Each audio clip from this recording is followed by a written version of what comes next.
જી sir, છેલ્લા ઘણા સમયથી સુરત શહેરમાં નો ડ્રગ્સ ઇન સુરત સિટીનું એક અભિયાન ચાલે છે.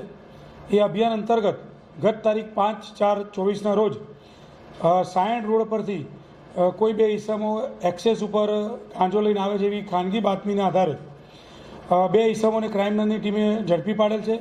જેમાં એક્સેસ ચેક કરતાં 30 કિલો ગાંજો જેની કિંમત 3,03,000 તથા એક્સેસ કુલ મળીને 3,64,000 રૂપિયાનો મુદ્દામાલ કબજે કરેલ છે. જેમાં એક આરોપી જ્યુએનઆઈલ છે, બીજો આરોપી છે શાંતનુ નરેન્દ્ર જૈના, એક કડોદરા રોડ જોડવા પાટિયાનો રહેવાસી છે, મૂળ રહે ઓડિશા જિલ્લાનો રહેવાસી છે. આ આરોપી છેલ્લા 4 મહિનાથી આ ધંધામાં એને ઝંપલાવ્યું છે અને સંચામાં કાપડના સંચામાં બોબિંગનું કામ કરે છે.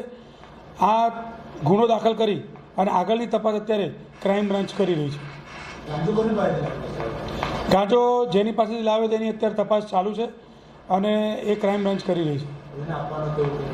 એ તપાસ આગળ ચાલુ છે, એમાં વિગતો ખુલશે. હાલ આરોપી રિમાન્ડ ઉપર છે અને એની તપાસ ચાલુ છે. આ આરોપી અત્યારે હાલ તો એની તપાસમાં પ્રથમવાર લાવ્યો એવું જણાવે છે કે છેલ્લા 4 મહિનાથી આ ધંધામાં એને ઝંપલાવ્યું છે, પરંતુ રિમાન્ડ દરમિયાન જે વિગત વધારે ખુલશે એ આપને બ્રીફ કરવામાં આવશે. આરોપી પ્રોફાઇલ એ સંચામાં કામ કરે છે અને બોબિંગનું કામ કરે છે, કાપડના સંચામાં નોકરી કરે છે.